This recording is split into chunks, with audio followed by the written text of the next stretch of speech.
Évangile selon Matthieu, en audiovisuel, extrait de la version Parole de vie. Pour ne pas manquer nos prochaines vidéos, abonnez-vous sur notre chaîne Fontaine d'en haut. Évangile selon Matthieu, chapitre 13. 1.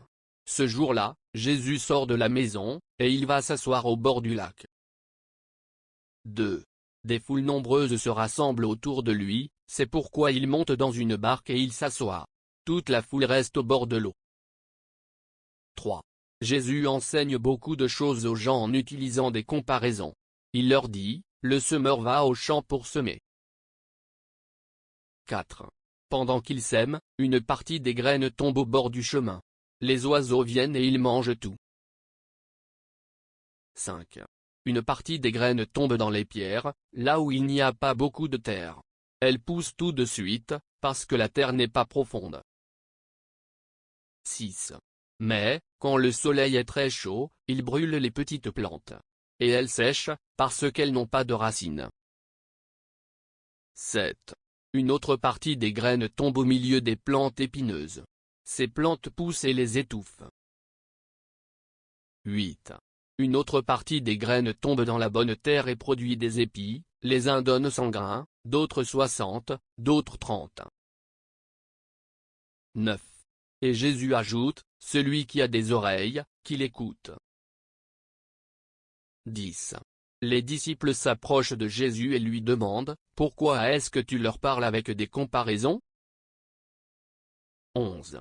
Jésus leur répond, Dieu vous donne, à vous, de connaître les vérités cachées du royaume des cieux, mais il ne donne pas cela aux autres. 12. En effet, celui qui a quelque chose, on lui donnera encore plus et il aura beaucoup plus. Mais celui qui n'a rien, on lui enlèvera même le peu de choses qu'il a. 13.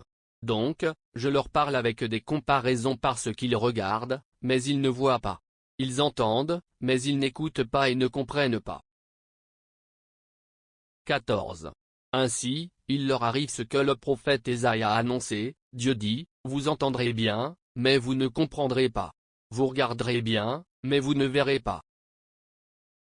15. Oui, la tête de ce peuple est devenue dure. Ils ont bouché leurs oreilles, ils ont fermé les yeux. Ils ne voulaient pas voir avec leurs yeux, entendre avec leurs oreilles, comprendre avec leur cœur. Ils ne voulaient pas changer leur vie, alors je n'ai pas pu les guérir. 16. Mais vous, vous êtes heureux, vos yeux voient et vos oreilles entendent. 17. Je vous le dis, c'est la vérité, beaucoup de prophètes, beaucoup de gens fidèles à Dieu ont désiré voir ce que vous voyez, mais ils ne l'ont pas vu. Ils ont désiré entendre ce que vous entendez, mais ils ne l'ont pas entendu. 18. Écoutez donc ce que l'histoire du semeur veut dire. 19. Le bord du chemin où la graine tombe, ce sont les gens qui entendent la parole du royaume et qui ne comprennent pas. L'esprit du mal arrive et il arrache ce qu'on a semé dans leur cœur. 20. Le sol plein de pierres, ce sont les gens qui entendent la parole, et qui la reçoivent aussitôt avec joie. 21. Mais la parole n'a pas de racine en eux, ils changent facilement d'avis. Alors, quand il y a une difficulté, ou quand on les fait souffrir à cause de la parole, ils abandonnent tout de suite. 22. Le sol couvert de plantes épineuses, ce sont les gens qui entendent la parole, mais qui s'inquiètent pour les choses de ce monde. Ils cherchent de fausses richesses. À cause de cela, la parole est étouffée et elle ne produit rien. 23. La bonne terre, ce sont les gens qui entendent la parole et qui comprennent.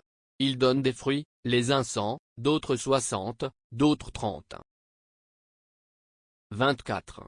Jésus utilise pour eux une autre comparaison, le royaume des cieux ressemble à ceci, un homme a semé du bon grain dans son champ. 25. Une nuit, pendant que tout le monde dort, son ennemi arrive. Il sème de la mauvaise herbe au milieu du bon grain et il s'en va. 26. Les plantes poussent, elles produisent les épis, et la mauvaise herbe paraît aussi. 27. Les serviteurs vont dire au propriétaire, « Maître, tu as semé du bon grain dans ton champ, n'est-ce pas? D'où vient donc cette mauvaise herbe? 28. Il leur répond, c'est un ennemi qui a fait cela. Les serviteurs lui disent, est-ce que tu veux que nous allions enlever la mauvaise herbe? 29. Le propriétaire leur dit, non. En enlevant la mauvaise herbe, vous risquez d'arracher aussi les épis. 30. Laissez tout pousser ensemble jusqu'à la récolte. Et, au moment de la récolte, je dirai aux ouvriers, enlevez d'abord la mauvaise herbe, faites des tas pour la brûler. Ensuite, ramassez les épis et mettez la récolte dans mon grenier. 31. Jésus utilise pour eux une autre comparaison, le royaume des cieux ressemble à ceci, un homme a pris une graine de moutarde pour la semer dans son champ. 32. C'est la plus petite de toutes les graines, mais quand elle a poussé, c'est la plus grande des plantes. Elle devient un arbre, et les oiseaux viennent faire leur nid dans ses branches. 33. Jésus utilise pour eux une autre comparaison, le royaume des cieux ressemble à ceci, une femme prend de la levure et la mélange à 25 kilos de farine. Et toute la pâte lève. 34.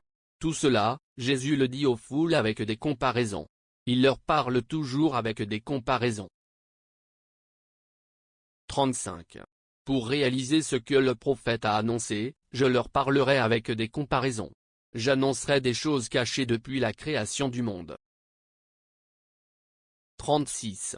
Alors Jésus laisse les foules et il s'en va à la maison. Ses disciples s'approchent de lui et lui demandent, explique-nous l'histoire de la mauvaise herbe dans le champ.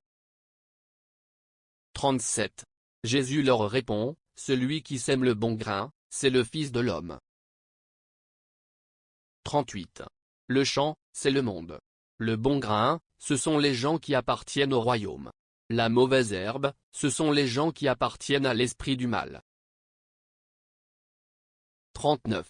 L'ennemi qui a semé la mauvaise herbe, c'est l'esprit du mal. La récolte, c'est la fin du monde, et les ouvriers, ce sont les anges. 40. On a ramassé la mauvaise herbe pour la brûler dans le feu. Eh bien, la même chose arrivera à la fin du monde. 41. Le Fils de l'homme enverra ses anges. Ils enlèveront de son royaume tous ceux qui font tomber les autres dans le péché et tous ceux qui font le mal. 42. Ils les jetteront dans le grand feu. Là, ces gens pleureront et ils grinceront des dents. 43. Mais ceux qui sont fidèles à Dieu brilleront comme le soleil dans le royaume de leur Père. Celui qui a des oreilles, qu'il écoute. 44. Le royaume des cieux ressemble à ceci, il y a un trésor caché dans un champ. Un homme trouve le trésor et il le cache de nouveau. Il est plein de joie, il va vendre tout ce qu'il a et il achète ce champ. 45. Le royaume des cieux ressemble encore à ceci, un marchand cherche de belles perles. 46. Il trouve une perle qui a beaucoup de valeur. Alors, il va vendre tout ce qu'il a et il achète la perle. 47. Le royaume des cieux ressemble encore à ceci, on jette un filet dans le lac et il ramène toutes sortes de poissons. 48. Quand le filet est plein, les pêcheurs le tirent au bord de l'eau. Il s'assoit. Il ramasse les bons poissons dans des paniers et il rejette ceux qui ne valent rien. 49. À la fin du monde, ce sera la même chose. Les anges viendront séparer les méchants et les justes. 50. Ils jetteront les méchants dans le grand feu. Là, ils pleureront et grinceront des dents. 51. Jésus demande à ses disciples, « Est-ce que vous avez compris tout cela ?» Ils lui répondent, « Oui. » 52. Jésus leur dit, « Un maître de la loi qui devient disciple du royaume des cieux, voici à qui il ressemble. Il est comme un maître de maison qui tire de son trésor des choses nouvelles et des choses anciennes. » 53.